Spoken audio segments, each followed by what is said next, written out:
जी हाँ, समरूप आकृति, सर्वांगसम आकृति, ये दो कॉन्सेप्ट आज आपने सीख लिया। त्रिभुज चैप्टर हलवा लगेगा आपको, पूरे चैप्टर में महारत हासिल कर लोगे आप लोग। कौन सा दो सिद्धांत बताया मैंने? समरूपता का सिद्धांत, सर्वांगसमता का सिद्धांत। तो आइए शुरू करते हैं इन्हीं के साथ इस वीडियो को। स्वागत है आपका आपके अपने YouTube चैनल MK क्लासेस में। आज हम इस वीडियो में पढ़ेंगे समरूपता का सिद्धांत, सर्वांगसमता का सिद्धांत, बीपीटी थ्योरम या इसे थेल्स थ्योरम भी कहते हैं, और इस चैप्टर से जुड़ी सभी लॉजिक और ट्रिक्स सब इस वीडियो लेसन में आज हम पढ़ेंगे। तो आइए शुरू करते हैं। सबसे पहले हम देखेंगे समरूप आकृति क्या होती है। समरूप का मतलब है समान रूप, यानी एक जैसी। कोई भी दो आकृति जो दिखने में एक जैसी हो, यानी उनका आकार समान हो, उनका माप यानी उनका साइज एक ही अनुपात में बड़ा या छोटा हो सकता है।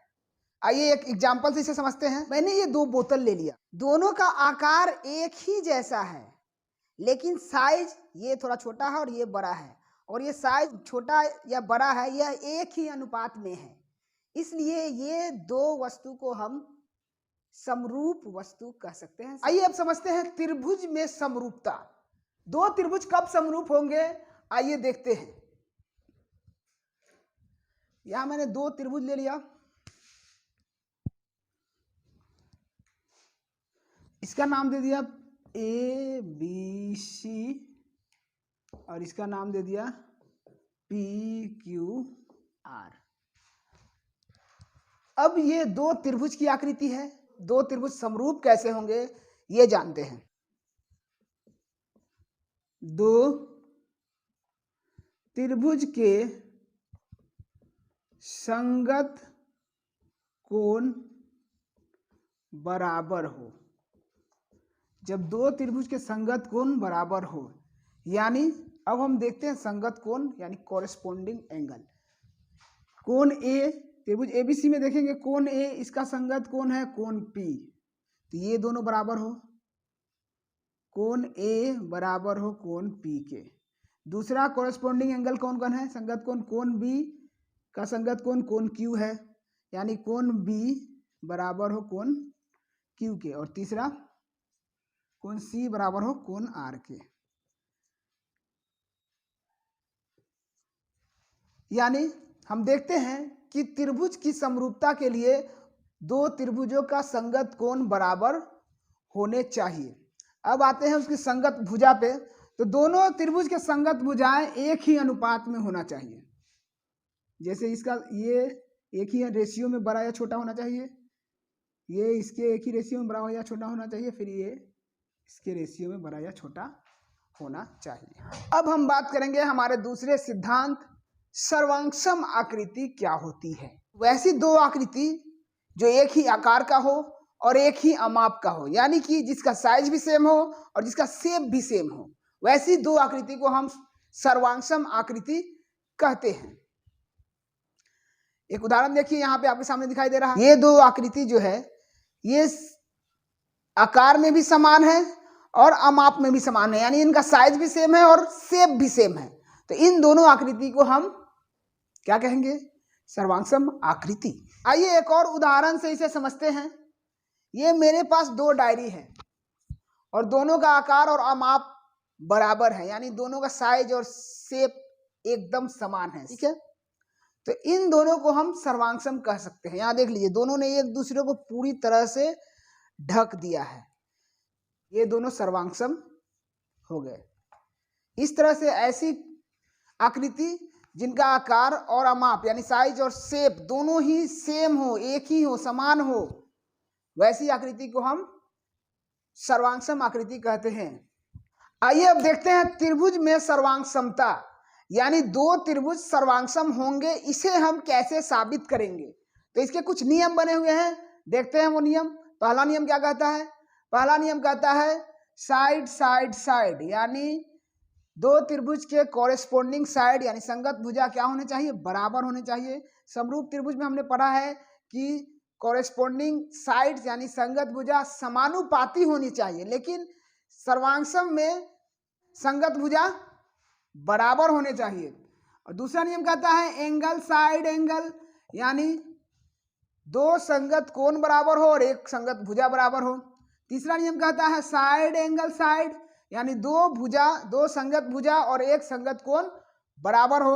और तो चौथा नियम है RHS, यानी राइट एंगल, हाइपोटेनियस और साइड, मतलब दो त्रिभुज में एक एंगल राइट एंगल हो, हाइपोटेनियस और साइड इक्वल हो, बराबर हो।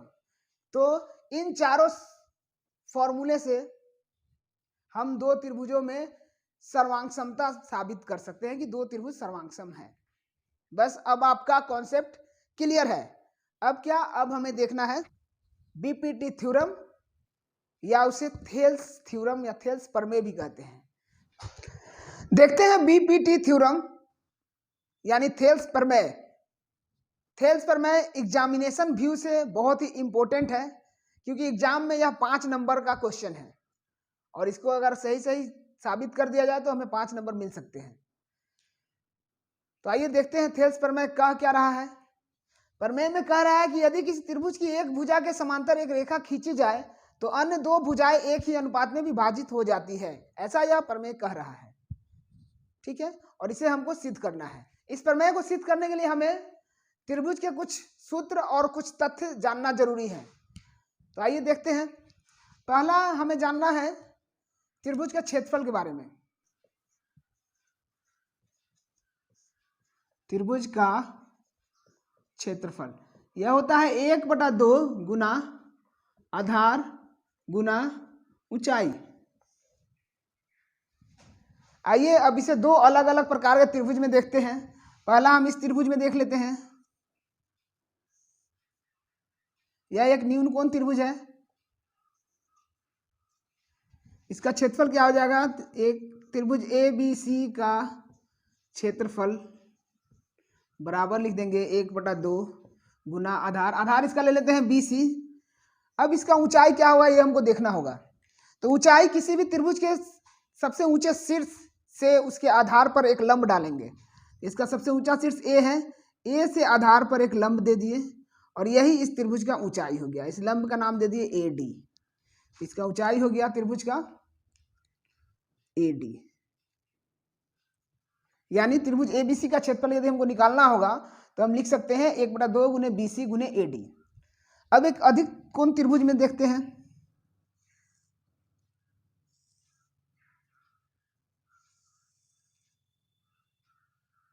इस त्रिभुज का नाम देते हैं P, Q और R।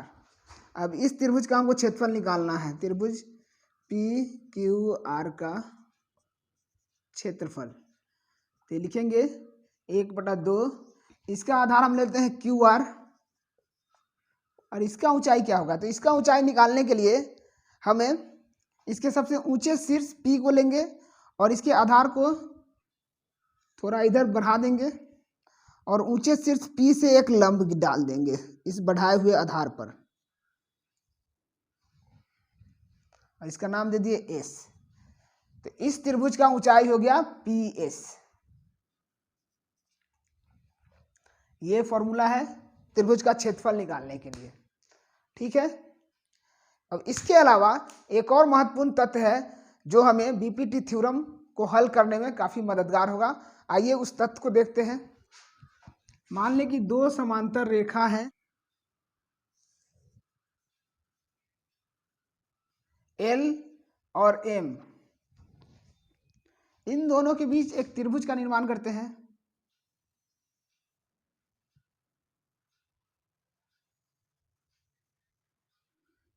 इसका नाम देते हैं A, B और C। इसका आधार ले लिए AB और इसी आधार से एक और त्रिभुज बनाते हैं और इसका नाम देते हैं AB और D। यहाँ पे देखते हैं, यहाँ पे दो त्रिभुज बना है। एक बना है ABC, देखिए यहाँ पे, और दूसरा बना है AB और D। ये दो त्रिभुज बन गया। तो इन दोनों त्रिभुज का क्षेत्रफल बराबर होगा, यानी त्रिभुज ABC का क्षेत्रफल बराबर होगा त्रिभुज ABD का क्षेत्रफल। क्योंकि एक ही आधार और एक ही समांतर रेखा के बीच बने सभी त्रिभुज का क्षेत्रफल बराबर होता है। एक ही आधार, मान लीजिए इसका आधार, दोनों त्रिभुज का आधार ए बी है, एक ही आधार और एक ही समांतर रेखाओं के बीच बने सभी त्रिभुज का क्षेत्रफल बराबर होता है। यहां पे एक और त्रिभुज हम बना सकते हैं, इसमें इसका नाम दे दिए ए बी पी, तो इसका भी क्षेत्रफल बराबर होगा, यानी तीनों त्रिभुज का क्षेत्रफल बराबर होगा। क्यों? क्योंकि तथ्य यह कह रहा है कि एक ही आधार और एक ही समांतर रेखाओं के बीच बने सभी त्रिभुज का क्षेत्रफल बराबर होता है। इतना समझ गए? आइए अब बढ़ते हैं थ्योरम की तरफ। यदि किसी त्रिभुज की एक भुजा के समांतर एक रेखा खींची जाए तो अन्य दो भुजाएं एक ही अनुपात में विभाजित हो जाती है, ऐसा यह कह रहा है। आइए अब इसे हम साबित करेंगे। इसे साबित करने के लिए सबसे पहले हमें एक त्रिभुज का निर्माण करना पड़ेगा। तो आइए निर्माण करते हैं एक त्रिभुज का।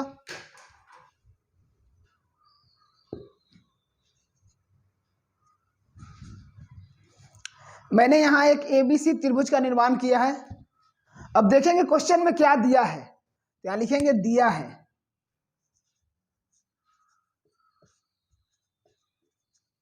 दिया है त्रिभुज की एक भुजा के समांतर एक रेखा खींची जाए। त्रिभुज की एक भुजा बीसी ले लेते हैं और बीसी के समांतर एक रेखा यहाँ पे खींच दे रहे हैं। इसे, यह बीसी के समांतर एक रेखा है और इसका नाम दे दिए डी ई। ठीक है, यहाँ लिखेंगे त्रिभुज ए बी सी में बीसी के समांतर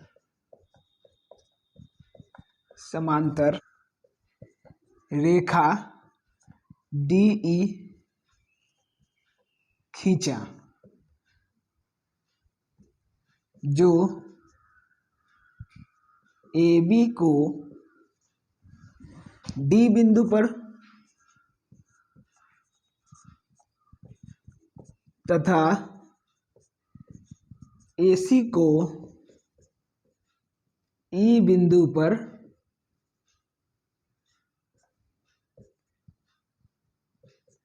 विभाजित करती है,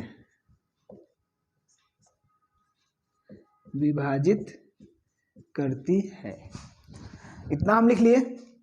अब हमें देखना है कि इस त्रिभुज में सिद्ध क्या करना है। तो लिखेंगे सिद्ध करना है, चूंकि कह रहा है दो भुजाएं एक ही अनुपात में विभाजित हो जाती है, यानी त्रिभुज की अन्य दो भुजाएं जो AB है और AC है ये एक ही अनुपात में विभाजित हो रही है यहाँ पे। तो इसको सिद्ध करना है AD बट्टे DB बराबर AE बट्टे EC, यही हमको सिद्ध करना है। इसे सिद्ध करने के लिए इस त्रिभुज में कुछ रचना करने पड़ेंगे। तो लिखेंगे रचना क्या करना है। रचना में हम बिंदु B को E से मिला देंगे और बिंदु C को D से मिला देंगे। ये मिला दिया। अब बिंदु C को D से मिलाएंगे।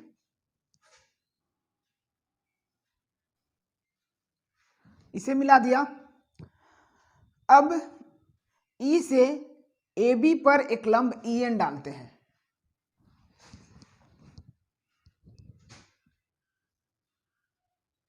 ये लंब डाल दिया और इसका नाम देते हैं EN। अब इसी प्रकार D से AC पर एक लंब डालते हैं। अब इसका नाम देते हैं DM। इतना रचना जो हम किए हैं इसको यहां पे लिख देंगे। B को E से तथा C को D से मिलाया,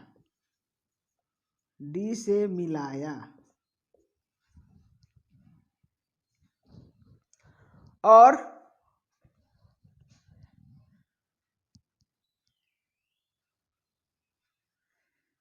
EN लंब EN लंब AB पर तथा DM लंब AC पर डाला। इतना लिख दिए। B को E से तथा C को D से मिलाया। EN लंब AB पर, ये देखिए EN लंब AB पर डाल दिए हैं और DM लंब DM यह लंब AC पर डाला है। अब लिखेंगे इसका प्रमाण, यहां लिखेंगे प्रमाण। प्रमाण में हमें देखना है त्रिभुज ADE, ये ऊपर वाला त्रिभुज ADE, और इसका आधार हम लेंगे AD, क्योंकि यहाँ हमको AD बटे DB साबित करना है। तो त्रिभुज ADE में और त्रिभुज DEB में, क्योंकि नीचे DB हमको साबित करना है, तो इसका आधार लेंगे DB, DEB और ADE में लिख देंगे। दोनों का एरिया लेंगे हम, लिखेंगे एरिया ऑफ त्रिभुज ADE दोनों को रेशियो में लेंगे क्योंकि अनुपात में हमको सिद्ध करना है। तो लिखेंगे अनुपात एरिया ऑफ त्रिभुज DEB, ये दोनों का एरिया हम लेते हैं। तो एरिया ऑफ त्रिभुज ADE का देख लेते हैं, 1/2 गुना इसका आधार हो जाएगा AD और इसका ऊंचाई, इस पे लंब डाला हुआ है EN, यही इसका ऊंचाई हो जाएगा EN। अब नीचे वाला त्रिभुज देख लेते हैं, एरिया ऑफ त्रिभुज DEB, इसमें इसका आधार हो जाएगा DB और ऊंचाई हो जाएगा EN। ये दोनों कैंसिल करते हैं, 1/2 को 1/2 से, EN को EN से। अब जो बचा है उसको लिखते हैं, लिखेंगे एरिया ऑफ त्रिभुज ADE अनुपात एरिया ऑफ त्रिभुज DEB, और यहाँ पे क्या बच गया, AD बट्टे DB, AD बट्टे DB। ठीक है, इसका नाम देते हैं समीकरण 1।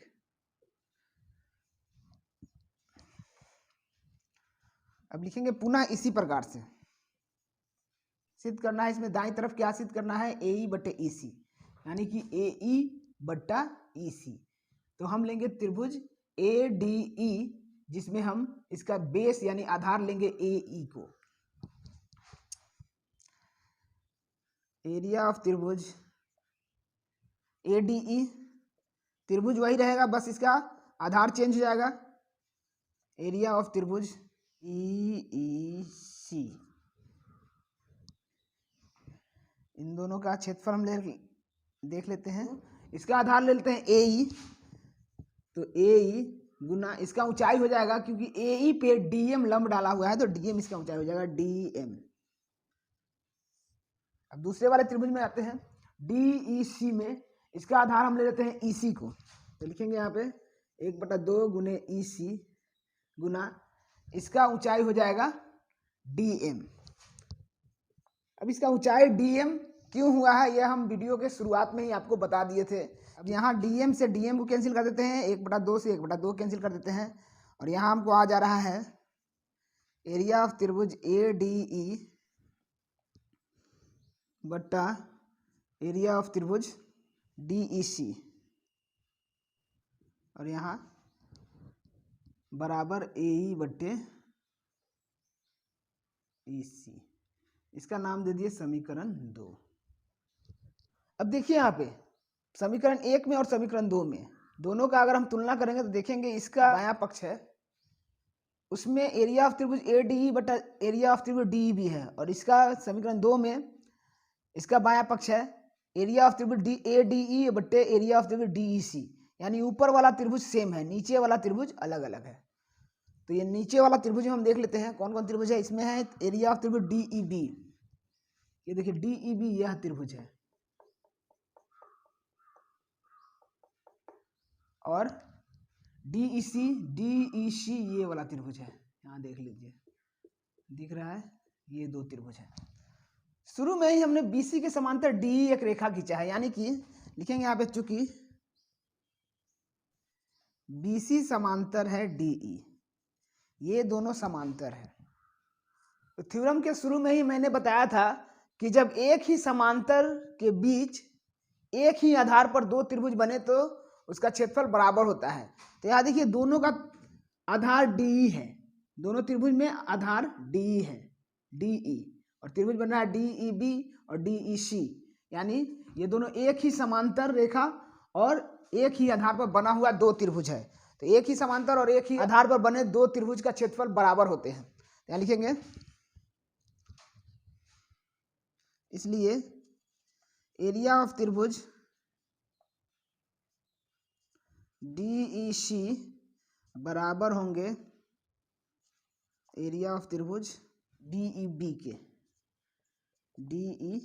के, ठीक है।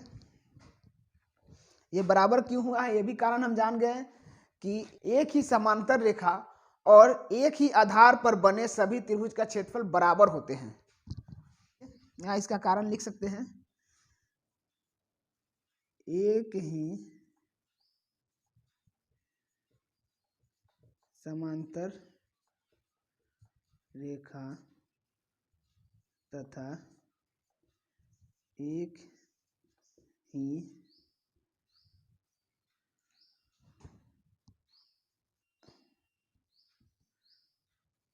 आधार पर बने त्रिभुज। हम जानते हैं कि एक ही समानांतर रेखा और एक ही आधार पर बने सभी त्रिभुज का क्षेत्रफल बराबर होता है, और इसको हम देते हैं नाम समीकरण 3। अब देखिए, समीकरण 3 और समीकरण 2 का हम तुलना करते हैं, तो हम देखते हैं कि समीकरण 2 में जो एरिया ऑफ त्रिभुज DEC है, यह एरिया ऑफ त्रिभुज DEB के बराबर है, यानी त्रिभुज DEC का क्षेत्रफल त्रिभुज DEB के क्षेत्रफल के बराबर है। तो हम लिख सकते हैं, समीकरण 3 का मान समीकरण 2 में रखने पर, अब इसका मान 2 में रख देते हैं।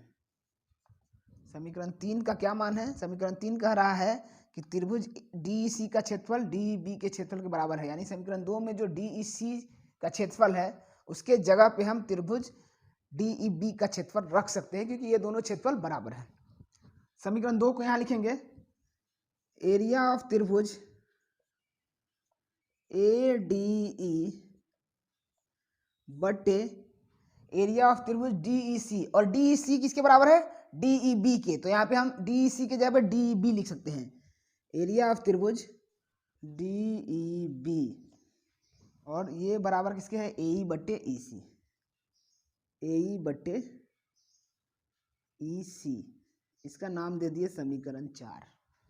अब यहां पे हम समीकरण 4 और समीकरण 1 की तुलना करेंगे। दोनों का तुलना करने पर हम देख रहे हैं कि दोनों का बायां पक्ष यानी LHS जो है वह बराबर है, यानी इसके LHS में देखिए, समीकरण 1 के LHS में क्या कह रहा है, एरिया ऑफ त्रिभुज ADE बटे एरिया ऑफ त्रिभुज DEB, और समीकरण 4 के LHS में क्या कर रहा है, एरिया ऑफ त्रिभुज ADE बटे एरिया ऑफ त्रिभुज DEB, यानी यह दोनों क्या है, बराबर है। तो जब LHS बराबर हो जाएगा तो दोनों समीकरण का RHS भी बराबर होंगे। तो यहां लिखेंगे, नीचे जगह है, समीकरण 1 और समीकरण 4 से, समीकरण 1 और 4 क्या कह रहा है, देखिए, समीकरण 1 का बायां पक्ष और समीकरण 4 का बायां पक्ष दोनों बराबर है, तो इन दोनों का दायां पक्ष भी बराबर हो जाएगा, यानी कि AD बट्टे DB बराबर हो जाएंगे AE बट्टे EC के, और यही हमें सिद्ध करना था। तो यहां लिख देंगे प्रूव्ड।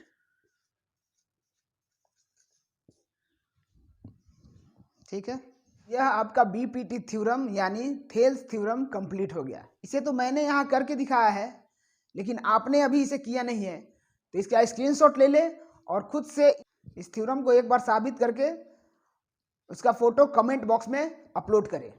आई होप यह वीडियो आपको अच्छा लगा है और आपके एग्जामिनेशन व्यू से काफ़ी इंपॉर्टेंट है, तो कृपया वीडियो को लाइक करें, कमेंट करें, सब्सक्राइब करें। धन्यवाद।